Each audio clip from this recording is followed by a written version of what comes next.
এখন রাত প্রায় 1:30 আর আমাকে শাশুড়ি আর ননদকে লুকিয়ে ভাত খেতে হচ্ছে।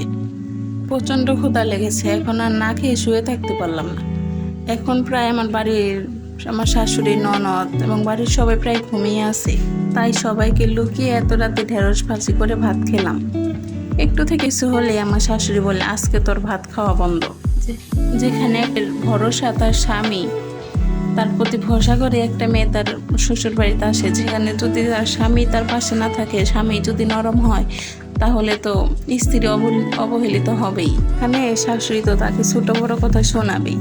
শুধু শাশুড়ি কেন, মানুষ হিসেবে তাকে কথা শোনাবে। তবুও তার কিচ্ছু যায় আসে না, যেখানে তার স্বামী তার পাশে নেই, স্বামী তাকে ছোট বড় সারাক্ষণ অপমান করতেই থাকে। শুধু একটা মধ্যবিত্ত পরিবারের মেয়ে জানি তার সংসার করাটা কত কষ্টের। তার বাবা মার সম্মানের দিকে তাকিয়ে যে মেয়েটা সংসার করছে, সে প্রতিদিন বেঁচে থাকে ও মৃত্যুর সাথে লড়াই করছে।